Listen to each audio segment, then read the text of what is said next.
Bonjour à toutes et à tous, ravi de vous retrouver aujourd'hui en pleine forme. Je suis soigné, mes deux acolytes habituels sont là, sont bien présents, ils sont en forme. Et voilà, et donc aujourd'hui nous allons vous présenter une vidéo sur le cinéma. Nous allons tout d'abord dans une première partie analyser 4 films qui sont sortis cet été. Tout d'abord Mission Impossible 7 avec Tom Cruise, d'Oppenheimer, et puis bien sûr nous finirons par parler d'Equalizer 3. Et notre deuxième partie sera consacrée à un débat aujourd'hui. Est-ce que le cinéma français est-il en perdition? Voilà, j'espère que le programme va vous plaire et je vous souhaite une bonne vidéo.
On va donc commencer par Mission Impossible 7, qui est sorti au cinéma le 12 juillet, le jour de mon anniversaire. Et donc j'ai eu le plaisir, le jour de sa sortie, d'aller le visionner. Tom Cruise, au sommet de son art, revient dans un 7e opus de Mission Impossible, cette fois intitulé Dead Reckoning Partie 1. Une partie 2 a d'ailleurs déjà été annoncée pour fin juin ou début juillet 2024. On a le plaisir de retrouver Christopher McQuarrie à la réalisation, fidèle au poste depuis le 5e opus, en 2015, qui s'intitulait Rogue Nation. Alors, dans cet opus, on a une dimension philosophique qui apparaît, qui n'était pas présente dans les autres volets de la saga, avec plusieurs références sur le passé de l'homme. Nos vies sont la somme de nos choix, par exemple. Juste petite précision, il n'y a aucun spoiler dans cette vidéo. Enfin, j'espère pas. J'ai tout fait pour faire en sorte que si vous n'avez pas vu le film, que finalement vous puissiez aller le voir après la vidéo. J'ai juste repris ce qu'il y avait dans la bande d'annonce. Et bien sûr, après quelques éléments du film qui ne sont pas importants. Donc je disais donc une dimension philosophique. Nos vies sont la somme de nos choix, visibles dans la bande d'annonce. Nous ne pouvons pas échapper à notre propre passé. Bon, là on est un petit peu plus bas. Mais on a vraiment un recentrage qui a été effectué dans cet opus sur le personnage d'Ethan Hunt, incarné par Tom Cruise. On parle de son passé. On voit pourquoi est-ce que finalement il s'est engagé dans Mission Impossible, ce qu'on n'avait pas vu finalement auparavant. On avait quelques pistes, mais on n'avait pas de réel lien qui avait été créé, et c'est chose faite désormais. On a un méchant qui est mystérieux tout au long du film. C'est aussi pour préserver le suspense, pour expliquer qu'il y a une seconde partie qui sortira, comme je l'ai dit, cet été. Et donc un méchant mystérieux qui use tout au long du film d'une mystérieuse également intelligence artificielle qui s'avère dévastatrice, parce qu'elle connaît le passé de chacun et peut prédire l'avenir aussi de chacun. Et donc elle pose à Ethan Hunt et à son équipe, finalement... d'énormes problèmes. Oui, d'énormes problèmes. Et puis surtout... Et donc le film est formé en quelque sorte sur une espèce de prophétie. Donc l'intelligence artificielle connaît déjà la vie future, les éléments qui vont arriver dans la vie d'Ethan Hunt. Et donc évidemment, ça rajoute une pression supplémentaire au film et au scénario. Alors on retrouve un Ethan Hunt qui est obligé de lutter sans cesse tout au long du film contre lui-même, contre son passé, pour protéger les personnes qu'il aime ou qu'il a aimées. Un Ethan protecteur qu'on ne connaissait pas également. Vos vies compteront toujours plus à mes yeux que la mienne. Et c'est aussi visible dans la bande-annonce. Et Luther lui répond « Aucune de nos vies ne doit compter plus que cette mission », ce à quoi Ethan répond « Je ne suis pas d'accord ». Et donc on voit que c'est un scénario qui est très bien écrit par Christopher McQuarrie, mais qui est au premier abord assez simple, assez simpliste, c'est une histoire d'action, voilà, avec un scénario qui, comme je le disais, est bien écrit, mais sans plus. Mais ça, c'est au premier abord. Il faut pas se contenter de visionner seulement ce spectre. Il faut aller plus loin parce qu'en fait, on découvre peu à peu, en rentrant dans le film en tant que spectateur, que en fait, c'est beaucoup plus complexe. On cherche à introduire des émotions, les ressentis des personnages. C'est là que on se rend compte finalement de la dimension du jeu d'acteur. Celui de Tom Cruise qu'on connaît tous comme une grande star internationale depuis déjà plusieurs années, au moins.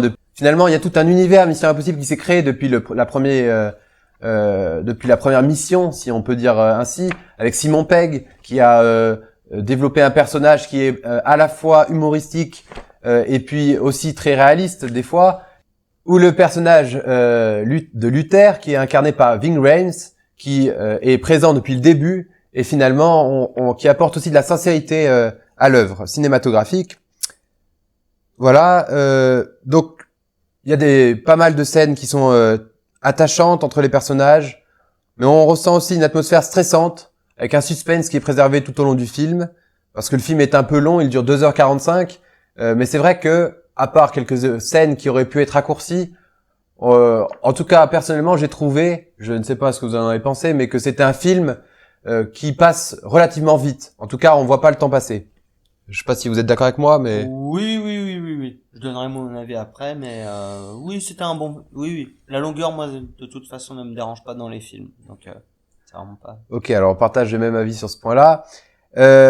Moi, ce que j'ai trouvé incroyable, c'est qu'à 61 ans passés, Tom Cruise est infatigable. Il court encore et de plus en plus vite à de nombreuses reprises dans ce film, comme à son habitude et dans chacun de ses films depuis qu'il est connu. Des plans sont époustouflants, le travail de la photographie est vraiment incroyable. Alors, on a su, en regardant les making-of, etc., enfin, en tout cas, moi, ça m'intéresse, donc j'ai pu visionner les making-of, plein de reportages sur ce film, et donc on sait que le tournage a été compliqué puisqu'il s'est effectué en pleine période de Covid, et finalement, et c'est ça qui rend aussi cette saga vraiment au top niveau du box-office mondial, c'est que le réalisateur et l'acteur principal, Tom Cruise et Christopher McQuarrie, attachent une importance particulière aux scènes, qu'elles soient réalistes. Et donc, il y a très peu de trucage, d'effets spéciaux qui sont utilisés pour ce film, sauf bien évidemment lors de la destruction de patrimoine qui sont préservés. Par exemple, je pense à une scène, et c'est aussi présent dans la bande-annonce, mais à Rome, où ils détruisent le centre de Rome. Et ça, bien sûr, c'est pas possible de le faire dans la réalité, fort heureusement, mais donc là, ils ont recours à des effets spéciaux, bien sûr. Mais c'est vrai que toutes les cascades sont réalisées, sont véritablement réalisées et par Tom Cruise lui-même. Donc, j'en parlais à l'instant, des cascades qui sont de plus en plus folles les unes que les autres, en moto, en parapente, en train, en voiture. Il a conduit quand même Tom Cruise. Et ça, il faut quand même signaler. Et c'est trop rentré, moi je trouve. On généralise ça et on fait comme si c'était normal. Mais en fait, il a quand même réussi à conduire avec une BMW et une Fiat au centre de Rome à une seule main. Il avait une menotte attachée à l'autre personne qui était à côté de lui, au passager. Et donc, il pouvait utiliser qu'une seule main.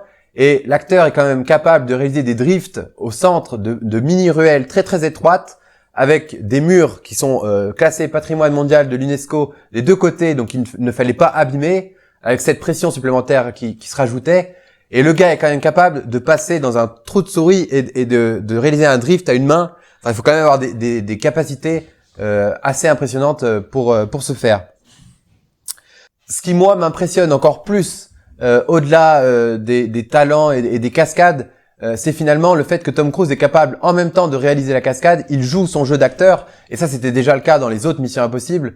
Je pense notamment à Fallout, il y a une célèbre scène où il est dans un hélicoptère en train de se crasher, et c'est vraiment lui qui pilotait l'hélicoptère, et en même temps il devait jouer avec des caméras partout son jeu d'acteur, et ça c'est vraiment impressionnant. C'est-à-dire que il faut à la fois se concentrer sur la cascade en elle-même, la technique qu'elle demande, mais aussi sur le jeu d'acteur, et bien sûr il n'y a pas de place dans ces moments-là pour l'improvisation. Tout est calculé au millimètre près.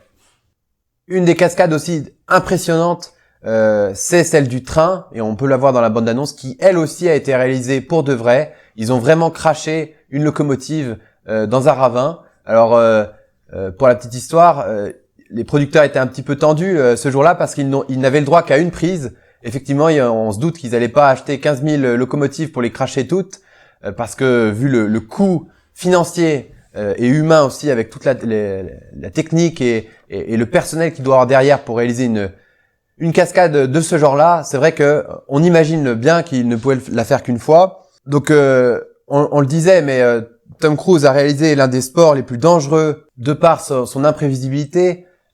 Lorsqu'il effectue la cascade en moto, il se jette d'une falaise et après il a avec un parachute, et donc il fait le sport qui s'appelle le speed flying, avec un atterrissage quand même à plus de 80 km/h une fois en bas. Et en fait, lorsqu'il est dans les airs, il est obligé de faire des figures et aussi de frôler de passer au plus près de la roche. Et c'est ce qui donne, et le réalisateur l'avait bien expliqué dans le making-of, que vous pouvez retrouver sur YouTube d'ailleurs, si vous voulez visionner. Le réalisateur expliquait bien finalement que ils avaient utilisé ce sport et cette technique pour rendre la scène et les cascades encore plus dynamiques pour le spectateur. Parce qu'ils avaient vraiment cette crainte que le spectateur s'ennuie. Moi, je suis un fan de Tom Cruise absolu, mais je pense que les gens ne se sont pas ennuyés une seconde, même sans être un grand fan. C'est quand même impressionnant ce qu'on voit, ce qui nous est offert. Et donc, je pense qu'ils n'avaient pas beaucoup à craindre sur ce point-là. Mais voilà, donc c'était une de leurs craintes. Et donc, il a fallu plusieurs années à Tom Cruise et des milliers de sauts pour réaliser cette cascade. Là, j'ai fini les éléments que je voulais apporter. Donc, Tom, qu'est-ce que t'en dis? Quel a été ton avis sur le film? Moi, je pensais pas que t'étais un fan de Tom Cruise. En tout cas, ça paraissait pas du tout quand tu lisais ton texte. C'est un truc de fou. Moi, pour info, c'est le premier Mission Impossible que j'allais voir. On m'a toujours dit qu'il y avait un petit peu besoin d'avoir potentiellement en regardé d'autres Missions Impossibles, mais moi, j'ai pas trouvé dérangeant. Mon frère était à côté de moi pour regarder le film. Il est pas là, malheureusement. Et il m'a donné quelques infos comme ça, en vite fait. J'ai trouvé le film très cool, mais j'avais en fait beaucoup d'a priori et beaucoup d'attentes sur ce film. Il m'a pas déçu sur la qualité des images, sur la qualité de l'action, sur la qualité de l'acteur Tom, parce que de toute façon tous les Toms sont parfaits. Voilà, c'est placé, c'est dit. Mais moi, un film d'action, j'ai beaucoup le stéréotype du James Bond, comme on dit, et avec peu de blagues. J'adore l'humour. Vous le savez, j'aime beaucoup l'humour. Et j'aime Tom Cruise dans ce rôle-là, mais dans les Missions Impossibles, on me l'avait un petit peu vendu comme quasiment une antichambre, un truc à peu près similaire à James Bond. Ça se vaut largement en termes de plan d'action, en termes de charisme des personnages, mais moi, rajouter trop d'humour, c'est pas ce qui me plaît le plus en tout cas. Très bon film, la durée ne me dérange pas du tout. Peu importe s'il faisait 3 heures, 4 heures, c'est souvent des films que j'aime regarder. Ça fait un peu beaucoup. Moi, il y a vraiment rien qui me dérange. Voilà, parce que le 7e art est toujours incroyable et les réalisateurs prennent jamais un temps de film pour rien. Et très bon film, très très bon film, mais moi cette touche trop humoristique. Et donc tu préfères encore James Bond, sachant que moi, pour ceux qui me connaissent personnellement le savent, mais je le dis aussi, je suis un grand fan aussi de James Bond. Et donc j'ai les deux visions. Pour moi, c'est à égalité, franchement. Moi, je suis pas objectif parce que j'ai pas regardé tous les Missions Impossibles. Faudrait que je regarde tous les Missions Impossibles et que je compare avec moi. C'est la partie avec Daniel Craig qui m'intéresse le plus. Tous les Missions Impossibles ne se valent pas. C'est-à-dire que les bons Missions Impossibles entre guillemets ont commencé à partir du 4e en 2011. Parce que avant, ils sont regardables, hein, c'est des films d'action, mais c'est pas la grande franchise qui rivalise à James Bond. Mais en tout cas, ça suit James Bond. Le premier James Bond, c'est Casino Royale, il est sorti en 2006 de mémoire. Ouais. Donc ça se suit, même si du coup des Missions Impossibles, il y en a 4, 5, 6, 7. Il y en a 4, des James Bond, il y en a à peu près 5. Donc ça se... Les James Bond, il y en a 25. Oui, mais avec l'acteur Daniel Craig. Daniel Craig, voilà. Moi, j'en ai. Là, il y en aura que 5, ouais. Voilà, j'en ai regardé plein d'autres, mais moi, ceux avec Craig sont mes préférés. Voilà. Donc, bon, alors, un avis positif sur le film, finalement. Un très bon avis positif, malgré tout. C'est un super film. Je me suis pas ennuyé une seule seconde à le regarder. Y a pas de souci. Et toi, Alan, alors? Franchement, mitigé. Pour avoir vu quasiment toutes les franchises, à part ceux avant le 4, je suis franchement mitigé. Déjà, la longueur du film. Je suis étonné que vous ayez apprécié la longueur du film. Pour moi, déjà, le fait d'avoir vu qu'il n'y avait que la première partie, le fait de devoir réattendre pour une deuxième partie, pour un film c'est le qui but, est ça. déjà... C'est un Oui, peu mais pour un C'est film un qui peu est suspense. déjà... c'est un peu commercial un aussi. Il y a une peu approche long, commerciale aussi. qui était évidemment. un peu long pour l'avoir vu avec ma famille, dont par exemple mes parents qui sont quarantenaires, mon petit frère qui a une dizaine d'années. Voilà, on a tous remarqué qu'il y avait ce côté-là qu'on retrouve dans les autres Missions Impossibles. Les cascades sont bien, je suis d'accord. Après, pour moi, ça ne vaut pas un Fallout où il était accroché à un avion et qu'il a décollé avec un avion. Pour moi, les cascades se valent. Entre Mais, voilà. pour comparer entre le 6 et le 7 ou C'est entre le ça, 5 et le 7? Je dirais avant le 7. Les franchises entre le 4 et le 7, pour moi, se valent un peu mieux au niveau des cascades. Alors oui, Tom Cruise a vraiment fait des exploits dans ce film. Mais pour moi, cet aspect un peu longuet du film, parfois, il y a des scènes qui auraient pu franchement être coupées. Des scènes où il y a un peu d'ennui, ou alors on a un peu cet aspect-là, si on aime bien le 7e art, un peu comme dans les films d'horreur, où on sait d'avance, quand on voit une scène, vu la musique qui est en train d'être jouée et tout ça, on sait ce qui va se passer. Voilà, ce qui me manquait, c'est que sur certaines scènes aurait pu être coupées, rajouter un peu plus de suspense. Je vais pas spoiler, il y a quand même eu des grosses révélations, des gros caméos d'autres acteurs qui m'ont étonné. Luther a fait un peu moins d'humour que dans Ça a été plus remplacé par Benji cette fois, le personnage de Benji voilà, il y a eu une espèce Simon Pegg. d'inversion des rôles qui pour moi a été pas choquant, mais En fait, je dirais étonnant. Et ça, c'est le parti pris de Christopher McQuarrie qui a été reconduit à la réalisation. Et c'est pour ça que ce que tu disais est peut-être juste. C'est qu'en gros, c'est lui qui a repris la réalisation depuis le 5e opus. Donc il essaie de faire une continuité. Finalement, on sait très bien que le 5e opus, enfin que je veux dire le 6e opus Fallout, c'était la suite directe du 5e avec le même personnage. Donc là, il devait réinventer une autre histoire, mais en restant dans cette continuité. Et donc c'est vraiment un parti pris du réalisateur de creuser, même si ça peut causer l'ennui d'un peu plus du spectateur, de creuser vraiment sur les personnages, parce qu'on arrive quand même à la fin d'une saga. Alors même si Tom Cruise a révélé qu'il voulait en faire d'autres après, enfin on imagine qu'il va pas quand même en avoir 15 ou 16, donc qu'un jour ça va bien se finir, et donc on arrive vers la fin, et donc il fallait quand même revenir sur le passé des personnages, etc. Et donc c'est ce retour en arrière qui des fois, effectivement, et je suis d'accord, même si j'ai pas vraiment eu ce ressenti-là, mais moi je suis un grand fan, donc j'aime bien toutes les scènes de Tom Cruise, mais je veux dire, je comprends que certaines scènes soit un peu longue, était un peu tirée, et je partageais même avant d'aller voir le film cette petite inquiétude de dire est-ce qu'ils n'en ont pas fait trop. Alors moi j'ai pas ressenti ça, mais je comprends tout à fait le point de vue qui est le tien, de dire que des fois tu t'es un petit peu ennuyé. Donc Oppenheimer, c'est un film le nouveau film de Christopher Nolan qu'on ne présente plus, celui qui a réalisé Tenet, Insomnia, Interstellar, Dunkerque, avec comme acteurs principaux Cillian Murphy, Robert Downey Jr., Matt Damon, Emily Blunt, donc un casting de folie pour un film qui est tiré de l'autobiographie de Robert Oppenheimer, qui est finalement le père de la bombe atomique. Et donc le film est centré pendant 3 heures sur ça, sur la création, l'histoire de la bombe atomique, donc au XXe siècle bien sûr.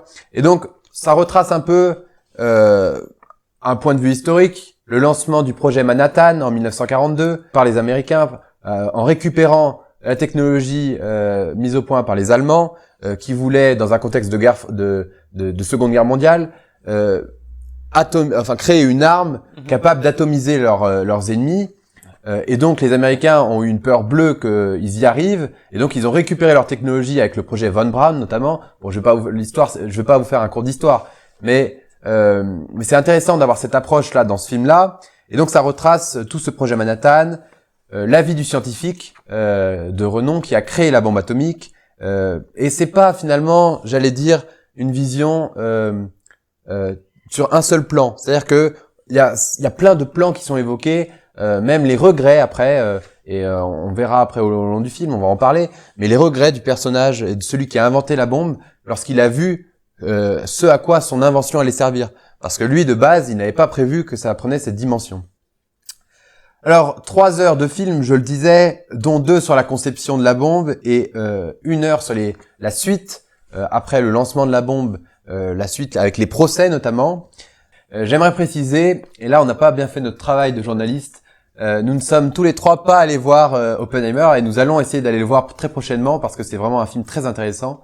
Et donc j'ai basé ce que je vais vous dire sur la critique d'un YouTuber qui s'appelle Clapman, et c'est un YouTuber qui a spécialisé sa chaîne dans la critique cinématographique. Et donc souvent c'est très très intelligent ce qu'il fait et le contenu qu'il propose. Donc vous pouvez aller voir évidemment sa chaîne sur YouTube.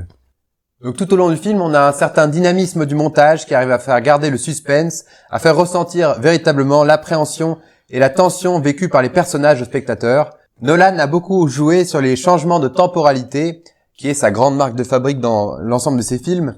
C'est un film qui est quand même réservé, à une certaine élite, parce qu'il y a quand même des termes très spécifiques qui sont utilisés, très scientifiques sur la conception de la bombe. Sur des notions historiques aussi qu'il faut avoir en tête, sinon on comprend pas bien le film, et s'offre plutôt aux passionnés de géopolitique, de géostratégie et de sécurité internationale, ou alors d'histoire tout simplement. Des scientifiques aussi parce que c'est intéressant. Oui, évidemment aussi aux communautés scientifiques. Ouais. On a là encore, comme à Mission Impossible, un travail sur la photographie qui est absolument génial, avec des explosions qui ont été faites, et là aussi le réalisateur Christopher Nolan prend la même approche que celui de Mission Impossible, c'est-à-dire qu'il axe sur le réalisme, et donc ils ont vraiment fait exploser, alors c'était pas une bombe nucléaire heureusement, mais ils ont vraiment fait de réelles explosions, et c'est impressionnant le travail qu'il y a derrière. Cillian Murphy qui endosse le rôle principal, celui donc de Robert Oppenheimer, qui a dû faire un régime spécial et une préparation spécifique en amont du film, et il a dit, et j'ai vu ça dans le making-of que j'ai regardé tout à l'heure avant de faire l'émission, que le tournage de ce film de 3 heures quand même, faut qu'on se rende compte, a duré seulement 57 jours. Et donc on imagine l'intensité des journées de tournage qui devaient être très longues. Et donc l'acteur a dit que ça avait vraiment été dur comme condition de tournage. C'est vrai que 2 mois pour tourner un film de 3 heures, c'est vraiment incroyable. Et je voulais juste finir en parlant de ce film, après je vous ferai réagir bien entendu, mais je voulais juste finir par dire que c'est un film finalement qui touche l'actualité parce qu'on sait que le monde est de plus en plus conflictuel. On en a plein d'exemples chaque jour. Là, on en a eu un récemment entre la guerre qui a été déclarée entre l'Israël et le Hamas. Juste pour finir sur ce film, et après je vous laisserai réagir. Ce qui est important aussi, c'est que le scénario s'inscrive véritablement dans l'actualité internationale. On voit que le monde est de plus en plus conflictuel.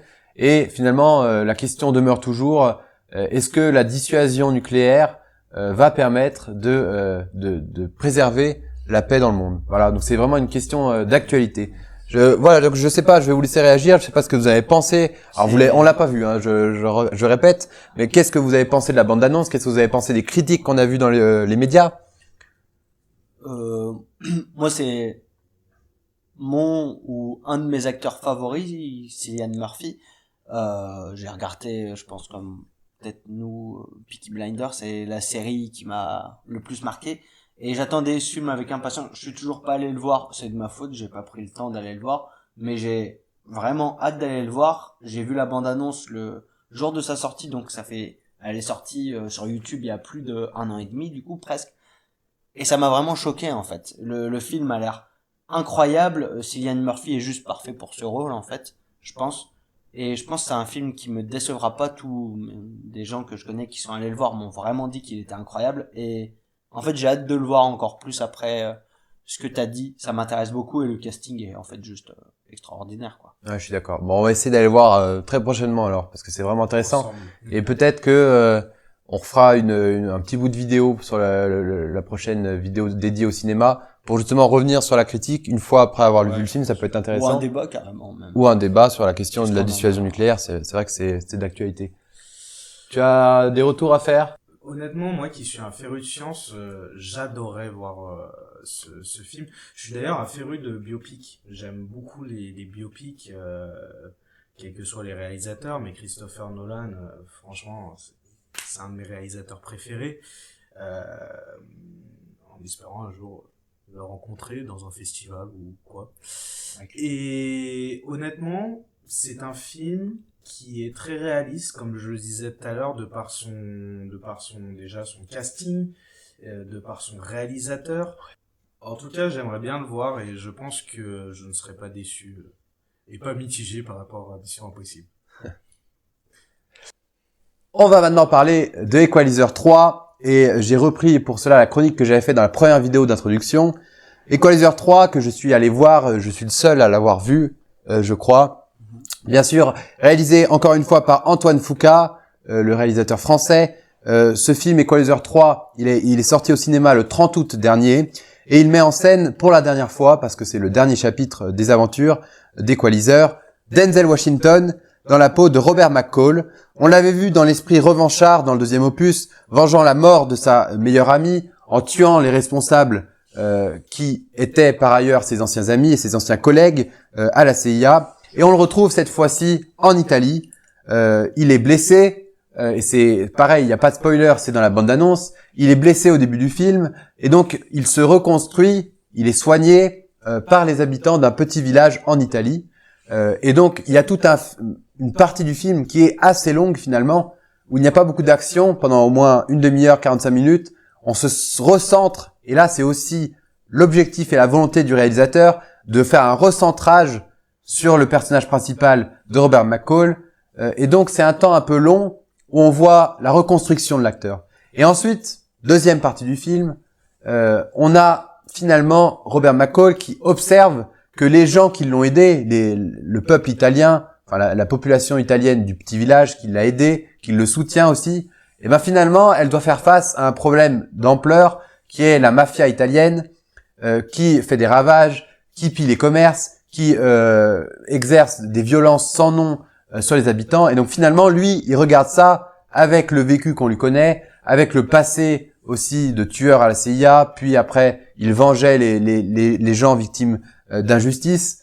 Et donc, on sait très bien que lui, il ne peut pas rester indifférent à cela.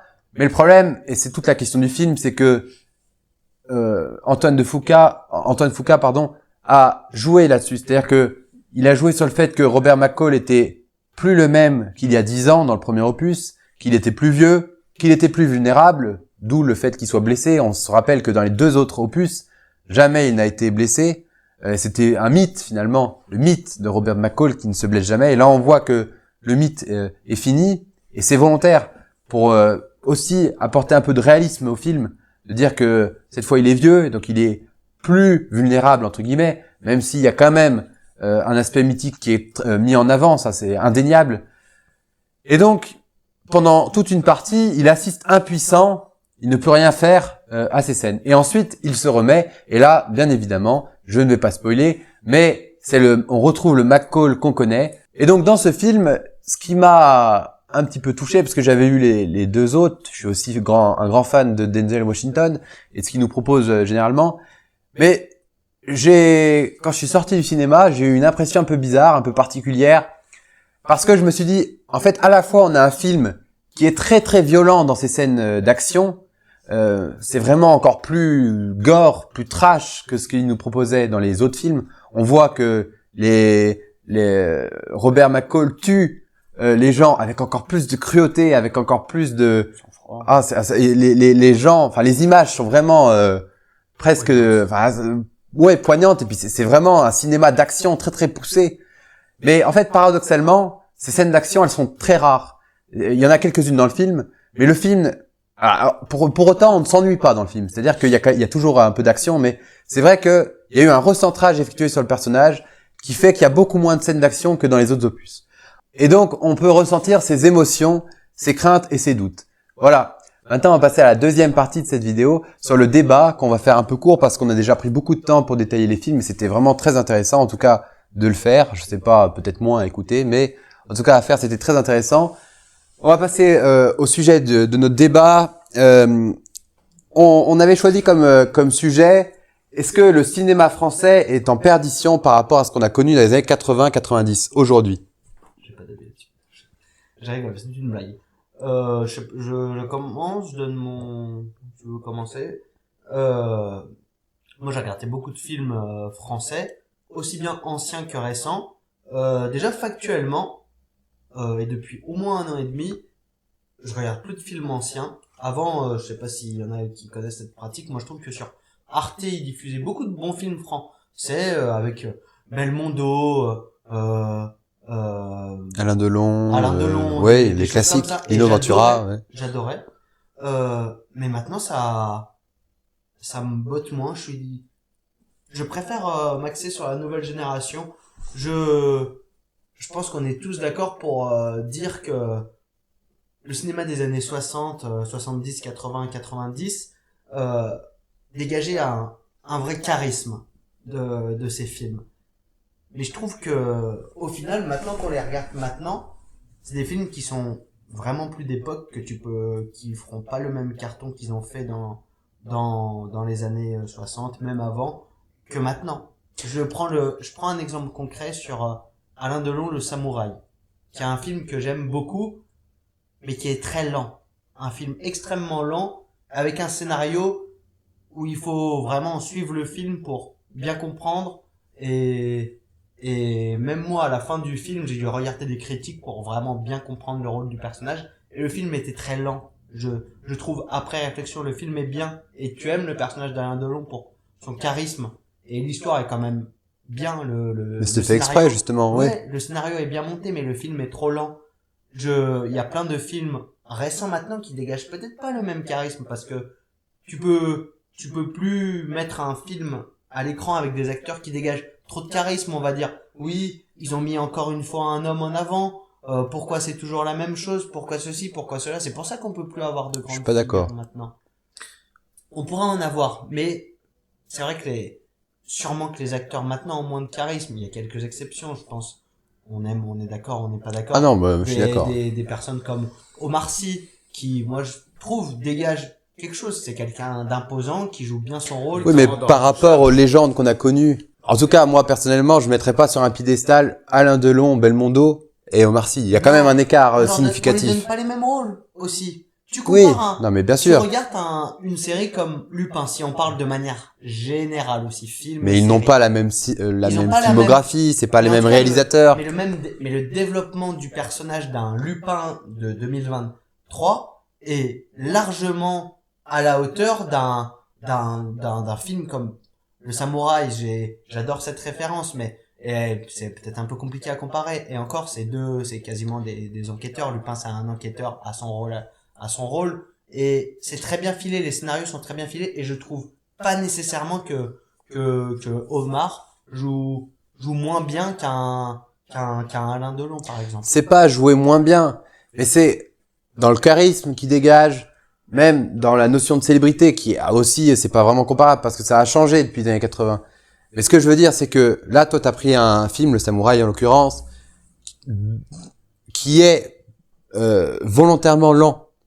Mais à l'époque, il y a plein de films, toute la filmographie de Belmondo quasiment, parce que Belmondo et Delon n'avaient pas exactement le même registre. Delon dans un cinéma beaucoup plus grave, Belmondo dans un cinéma beaucoup plus populaire, d'action, mais de comédie aussi souvent. Oui. Il y a beaucoup de films qui ne sont pas du tout montés comme Le Samouraï, c'est-à-dire où on ne s'ennuie pas. Enfin, c'est pas de l'ennui, je veux dire. Le Samouraï est très bien monté, mais c'est vrai qu'il y a quand même des moments où c'est lent. Mais c'est une volonté du réalisateur, encore une fois, et c'est pas la même époque. Donc je suis d'accord que on ne peut pas refaire les mêmes films aujourd'hui, ils n'auraient pas le même succès parce que les attentes ont changé, parce que évidemment, et là on ne compare pas sur le niveau de la qualité d'image, évidemment, et c'est factuel que les films d'aujourd'hui ont une qualité beaucoup supérieure, mais les moyens ne sont pas les mêmes. Faut être réaliste au bout d'un moment. Ça fait 50 ans, donc les techniques cinématographiques ont évolué. Le débat il est pas là. Le débat il est surtout de dire que déjà moi, je trouve, et après c'est personnel, ça n'engage que moi, mais que les scénarios, à part quelques exceptions de films récents, contemporains, qui ont un scénario fouillé, qui a été réfléchi longtemps, etc., je trouve que les scénarios qu'on nous propose aujourd'hui, c'est soit des redites de films qu'on a déjà vus dans les années 80, soit des films où on sait exactement à la 10e minute ce qui va se passer au bout d'1 heure 30, et donc c'est cousu de fil blanc, comme mon père aime bien dire, et donc... Enfin, finalement, je trouve que, à part ce que je disais, quelques exceptions, on retrouve pas le génie créateur, ce qui faisait l'artiste, ce qui faisait le génie du réalisateur. Dans les années 80, dans les années 90, on aime, on n'aime pas, mais il y avait un scénario qui était travaillé. Et il y a plus ça aujourd'hui. Tu peux plus réinventer un scénario. Un scénario 1 que tu plantes dans les années 60, c'est vrai, si tu le reprends dans les années 90, on va se dire, bon, bah, c'est une petite redite, c'est cool. Si tu le reprends en 2020, bien sûr qu'on va dire, oh non, c'est une redite de 1960, ça va plus. C'est normal que tu peux plus reprendre un scénario. Oui, mais c'est pas la même qualité, c'est ce que je veux dire. Oui, et c'est dur d'inventer des scénarios. Oui, mais on va regarder. Oui, mais c'est le génie créateur, justement, du réalisateur. À un moment donné, C'est un artiste, le réalisateur. C'est une pensée, mais on va je pense qu'il y regarder a des l'exemple limites. tout bête, Taxi 5. Même s'il y a beaucoup d'humour et tout ça, on retrouve pas l'ADN même, du taxi. Mais Mais c'est pas possible de recopier un scénario qui a déjà existé parce qu'on va dire, comme pour un des films qu'on a mis là, Lucie, c'est censé être une reprise de Nikita. C'est un moment en plus où Luc Besson est dans le mal financièrement. J'ai plus sa boîte de Euphoria. Non.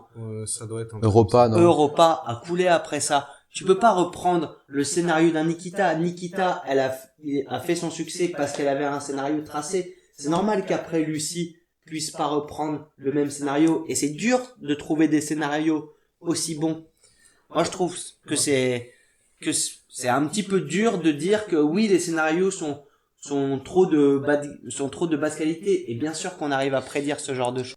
Jamais ça marche. Et puis, juste un argument, et après on va finir cette émission là-dessus.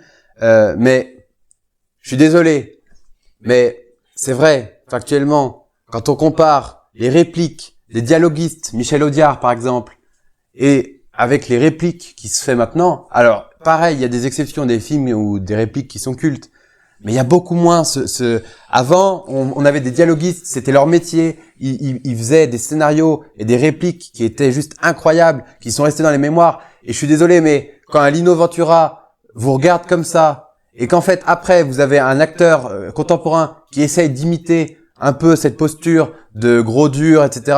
Mais je suis désolé, mais Lino Ventura, il est inimitable. Belmondo, il est inimitable. De Funès, c'est pareil.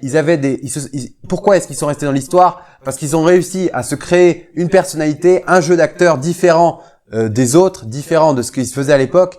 Et je suis désolé, mais on peut essayer de reproduire le génie qui s'est fait avant. Moi, je reste et je signe à dire que c'était mieux avant. Voilà, donc c'est sur ces mots et cette bonne humeur générale qui est finalement l'ADN du TN Show qu'on va finir cette émission qui sera un peu longue.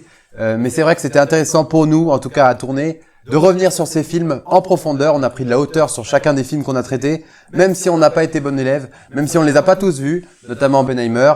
On va se rattraper, on va aller les voir, et puis on vous retiendra au courant. On changera peut-être notre avis finalement après l'avoir vu. On partagera peut-être pas les mêmes avis. Et ce qui serait intéressant de traiter aussi, c'est de voir la différence entre les critiques et ce qui est porté par les médias et la réalité et notre opinion personnelle. Alors peut-être que ça ne changera pas, peut-être qu'on sortira de la salle avec le même opinion qu'on a partagé durant cette chronique, ces chroniques, mais peut-être que on va changer d'avis et on vous tiendra au courant.